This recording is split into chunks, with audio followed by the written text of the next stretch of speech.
this car today, doing a few more jobs to get it ready to go. But unfortunately the weather is quite bad. Take a look at this little insert of the ground outside the Volvo.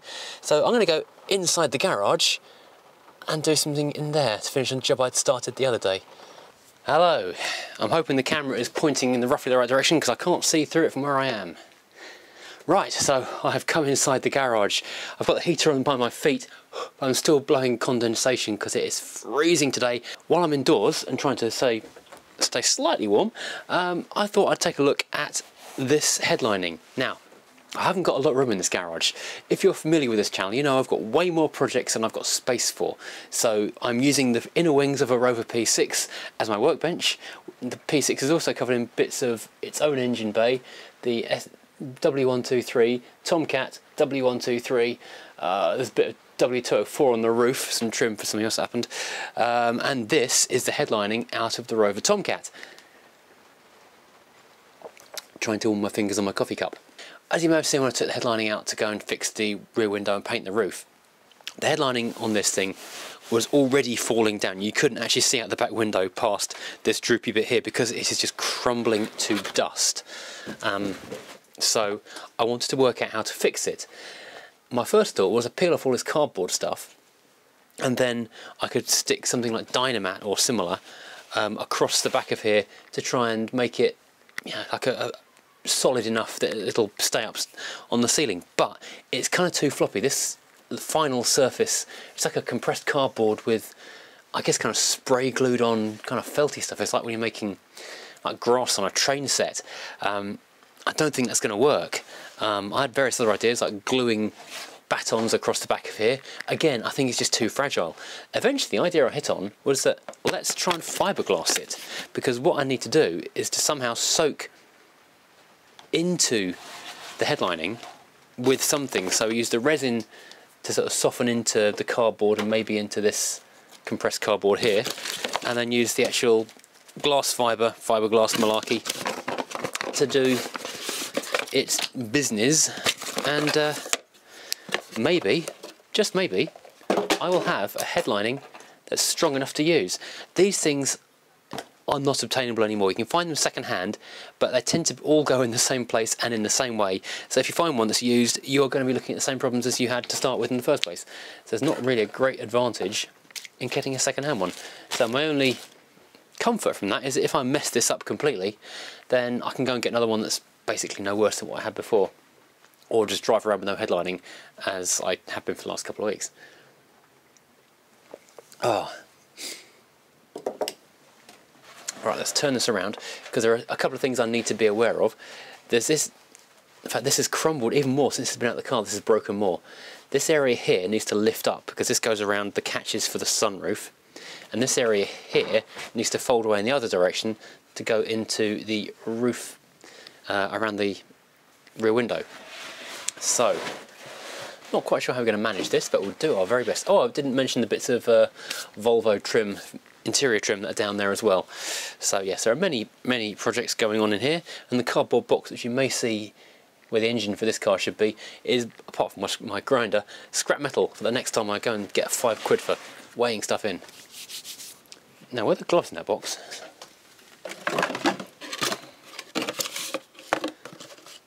No, they weren't.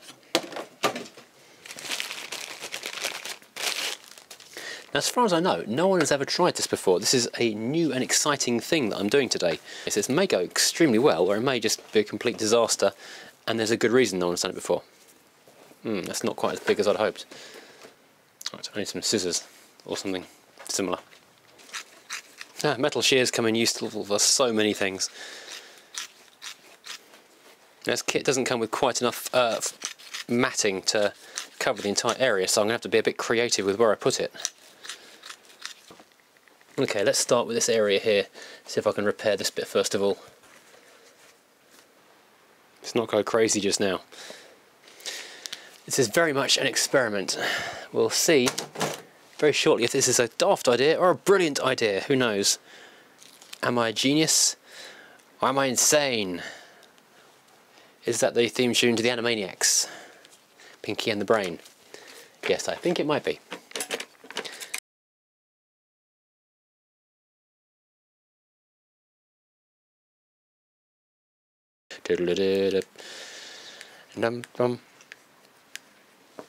Right, let's get the brush and see how this goes.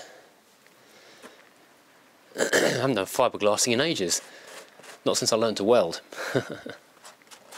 It may just be that the resin is strong enough to give this entire cardboardy thing enough strength to stay in one piece on its own without the matting on the back of it. Or it may be that the resin is visible through the back of the material and looks absolutely dreadful, and I have to throw the whole thing away. I've just wasted 20 quid on a pack of this stuff. The cracks are kind of visible on the other side, but I'm hoping that once it's up in the ceiling of the car again, it won't really be quite so noticeable.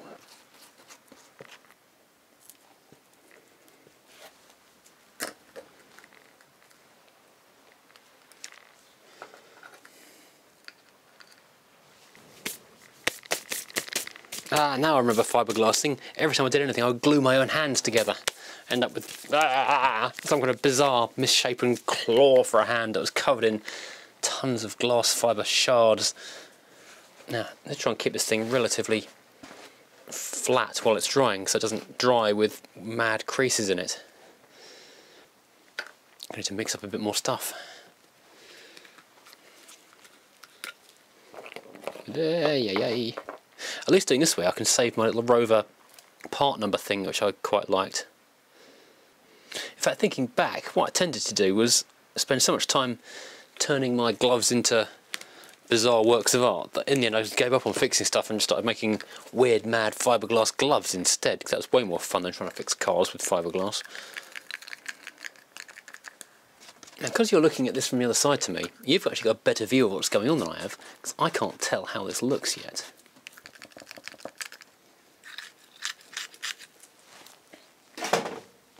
Those corners are kind of tricky for this stuff to fold around.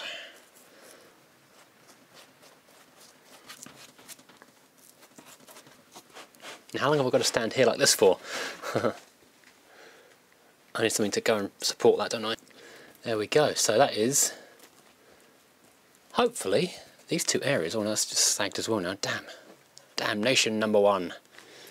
If the journalist Andrew Roberts is watching this, he will be able to identify what film Damnation #1 comes from. But I think no one else in the English-speaking world will be. I had a thing to put under there because I don't want to stand here for half an hour.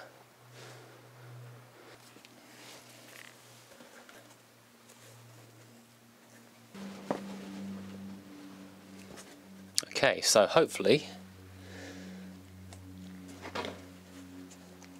it doesn't look the right shape.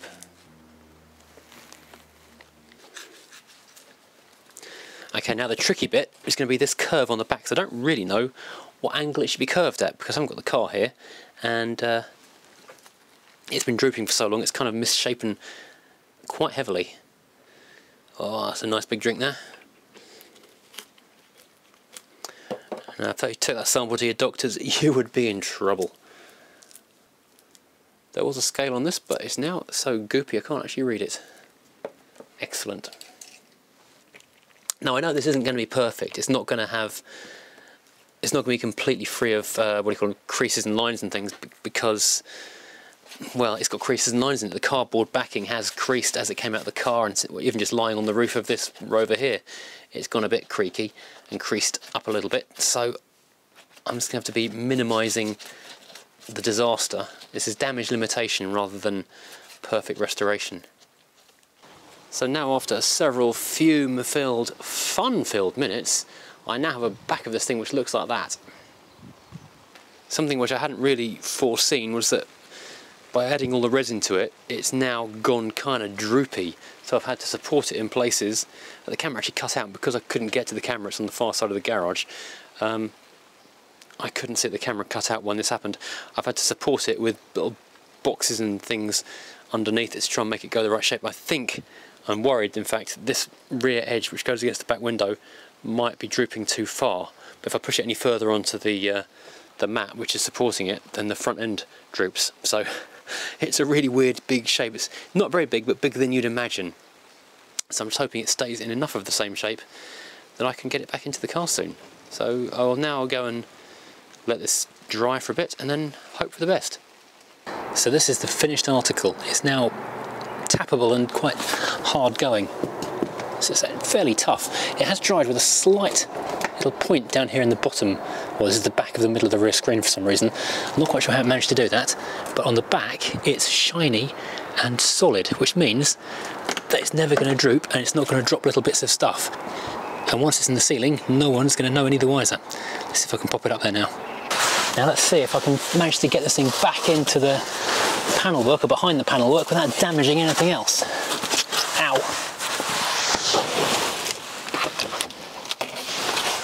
Oh boy. Let's put the light through first of all.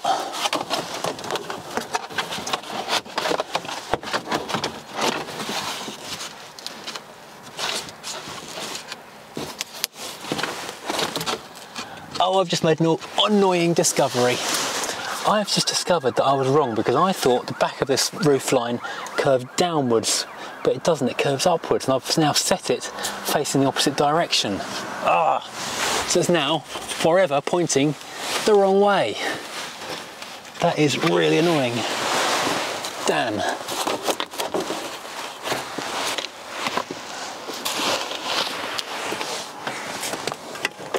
I didn't bring the right size spanner to put the light back in. Also annoying. So I'm going to do it with pliers, because the light kind of holds us to the ceiling. Okay, I need to come back with, I think, an 8mm spanner. Damn. Or socket actually. In the meantime, one of my many very lovely viewers, thanks James, sent me this, which is a cup holder for a Rover, well, it turns out to be a Rover 400 rather than the 200. It's very, very similar in size to the one that comes out of this car, but it's unfortunately got a bit of pen holder on the side and slightly different on the back. So what I'm going to do, take out the cassette holder, which I never use because the cassette player doesn't really work in this very well, and then see if I can use various saws and sanding things to adapt this to be the same size as the cassette holder, and then I might be able to have a cup holder in this car, which would be absolutely lovely. And if that fails, I'll look at doing a 3D printed version, which might be a better idea from the outset, to be honest. There we go. Oh, I didn't need to take the lid off after all. Oopsie. That's an interesting discovery. I thought this clamped underneath it. In fact, it merely clips. Okay, so making new interesting discoveries all the time. So I need to correct or convert this to be the same size as that. So if I get like an electric sander, there's only one way to find out. Join me in the garage. Well, before I started hacking away at this thing, I took a long, hard look at how these things measure up against each other. Got the tape measure out, held them up against each other. I even tried putting cups into it. Obviously, the Furious Driving mug isn't going to go in there, but the Furious Driving travel cup did actually fit quite well. Now, width-wise, it's actually a little narrow, but I figured if I left this side wide, I could cut just along here, and it'll be about the right width, just about to slot in, and it wouldn't really be too bad. I had thought lengthwise they were going to be okay, because they are about the same length from there to there, so I figured if I cut that there, again, it would be alright, but I hadn't realised that there is a hard bit of plastic that sits underneath here and supports it. So I'm going to have to go back to the drawing board, not cut this thing up, and look at the 3D printing option. I know a couple of people with 3D printers, so I'm going to start taking close, accurate measurements of this, where the catches are, how the lip goes around the edge, trying to work out how best to make a 3D printed cup holder for the Rover 200 Coupe, and probably other Rover 200s as well. I'm assuming they all share the same cassette holder. Right, so I'll leave that for now. I brought the car home in the end because I thought I didn't want to be forgetting other tools and having to come back for it. So I'll reset the suspension at last. Well, I'll start with the light where I failed to finish yesterday, because that is a handy thing that holds the rest of the ceiling in place. I just realised this is much easier from the back of the car. This whole thing could do with coming forward a tad. Oh man. It's not as pretty as I'd hoped, but it is better than it was. Once it's bolted to the ceiling, I will actually be able to see out the back window, which is a massive advantage. I've got one screw in there, the other one is reluctant at best. It's all too thick. This is the problem I'm now finding, is it's too thick to actually work properly. It doesn't quite go into the rubber, and these catches don't really want to clip over properly. So this was a great idea in principle, but this is very much the Mark 1. So now I know for the Mark 2 to use less resin, less matte, or I could maybe just only use resin in the bulk of it. One positive though is there are points where it was glued into the ceiling before on sticky pads, and it was just breaking away from that. Now I have got a base that I can actually glue that onto instead now, so I will try that last thing after I put everything else on. You've got to make sure you remember to get these little flat nubby ends towards the middle, so when you put the end caps on to hide all this stuff, they're facing the right way. Oh, you're going to take it all off again, which would be irritating. If I can get this to move far enough forward, I'll be very happy. There we go. There are 2 peg holes in the metal of the ceiling. One is just a dead peg for locating it, and the other one is a threaded one for the screw itself. And there's like 4 bits of plastic and metal all rotate and get in the wrong way around. Oh, it's so annoying. Once you've got one in, it's not too bad because it means it's located and the ceiling panel is far enough forward. Then you can work on the second one. This is, of course, far easier if you haven't messed up your ceiling with a bunch of fiberglass. Right, finishing touch. I put a couple of these little clippety things over there. Bizarrely, I've only got 3 for some reason. So I'll put 3 back on, 3 that you can see most clearly. Apart from that one's fallen off. Maybe I'll put that one instead. I am finding little fragments of glass in the floor. What I'm not finding though is the little spanner socket. Try and do that up because that's now vanished and I can't finish doing that job. And I'll finish up with this lens. Lovely. Now, finishing touch, I've got a couple of number plate sticky pads which I've kind of torn in half to try and get them into the right size and shape. Bung these things up in here and stick them on the metalwork of the car. I might just be able to get the fiberglass to gum onto it and hold it out the way of where I'm looking in the mirror when I'm driving.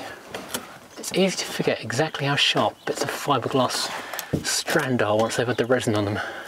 Quite the scratchy little things. Stick up there, you so-and-so.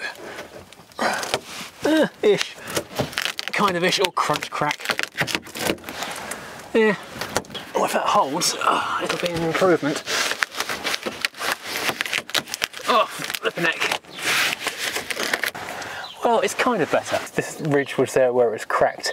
This is okay for a Mark 1. First attempt, I'm kind of okay, happy with that. But for the Mark 2, I'm going to get another one of these now, I've decided. I'm going to go in again, I'm going to shape it better, more carefully. Now I know the shape better. I'm not going to use as much matting because I don't need as much matting, I don't think. Especially around this front area, around the handles. But yeah, I reckon I can make a better effort of that. And significantly, from the driver's seat, you can now actually see out the back window in the mirror, whereas before, it was hanging down so low you couldn't actually see what was behind you. Now while the car's here, and before the rain comes and before we go into lockdown, I'm going to finish giving it some lows. I'm quite happy with the ride quality as it is. It's a little bit soft, it's fairly compliant, so I don't really go much harder than that, just for general road use, but I would like it to be maybe like that much lower. So got my little spanner out, I'll jack it up, and we'll quickly do that and then put the car away again. Now to avoid getting any unwanted flex in the body of the car and maybe risking that lovely new window, I'm jacking up both sides at once. So a couple of pumps on this side with my lovely 3-ton jack, and then a couple of pumps on my old 2-ton, which, my God, this just feels like the crappiest Christmas cracker toy you've ever come across after using the proper one. Now, one of the comments on the Volvo video the other day when I was putting the Uniroyal tyres on was, haven't you got Semprits on this one? And you know what? I actually have. These are Semperit 15-inch Speed Life tyres, which have done very well on this car for the last few years. In fact, it wasn't this car, it was a Mark 1 MR2 I had just as this channel was starting up, and it was a proper basket case rust box, which is actually back on the road again now, which is fantastic. But that had Uniroyals, because I remember I fitted a set of Uniroyals, took it on a track day on Rain Sports, which were rain experts, and it was quite good because it was quite a damp day and the car did brilliantly. Right, let's get these off. So the car is now jacked up and on axle stands on both sides. So what I plan to do here, this is quite tight around the exhaust, just slacken off the lock nut on the bottom. It's really hard to get the thing into it. And then what I plan to do is take it down, or wind it up I should say, about 20 millimeters. because I don't want to go too extreme with it, because I want it to be nice and drivable. There's lots of speed humps around here. This is our datum, so when I get to see that again, I know we've come around one full turn. It might not be as low as I planned just because it's a real hassle turning it. Right, so there's a bit of tape just there instead because the pen isn't very visible. So let's get going and try and turn this as many times as I think I can. It's a bit of a faff getting the spanner in here, so the ride height may be determined by how many times I can be bothered to do it. Ow! The datum tape blew away in the end, so I kind of lost count of where I was going. But in the end, this is now sitting at 36 or 35 and a half turns of the ring, and the other one is sitting at 29. So I'm going to call that about, actually it is about 2 centimetres, so that's a very, very lucky guess. And I'm bored now, and my finger is bleeding quite a lot. Oh, it's gone cold. It is very chilly out here. I thought this side was going to be easier. Turns out, it's really not.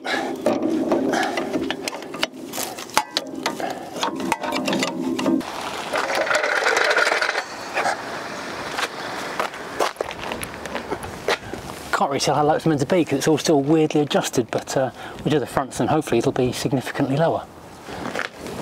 I just say ouch. That really hurts. This front axis is much easier, so I'm going to try and mark that one with 3 little kisses, so I know that one comes around the front again. I've done a single rotation. In case you're new to the channel and don't know what's going on with this car, these Gaz coilovers were refurbished by Gaz just recently, and I set them up just very, very quickly because I had to have this car MOT. The MOT was running out on it. I took the Alpha for an MOT and discovered it got serious rust, but that was the last day it was still legal to be driven, so I had to rush the Alpha home and this back to the garage, so I had to slap these on in a hurry and never actually got around to setting them up for the ride height. Now I'm happy, that's locked in place. Let's go mirror that on the other side. I'm not going to bother to put a mark on again because that didn't work the last couple of times, did it? So just crank it around and count it afterwards.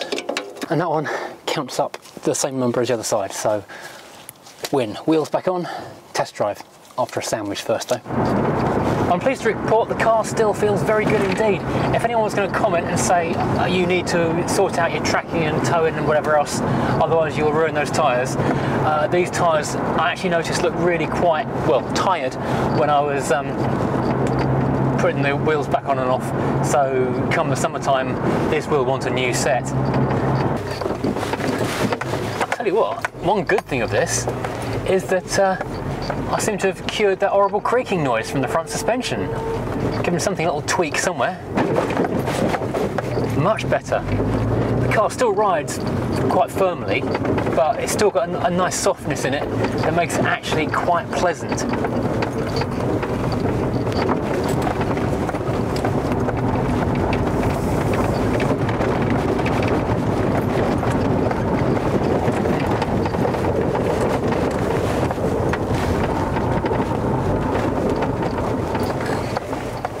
I'll be honest, it doesn't actually look any lower.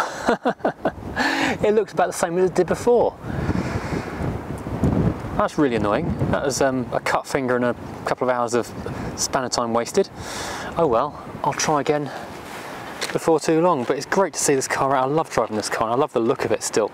And it's one of those cars that's really just aged into its looks so elegantly over the last few years.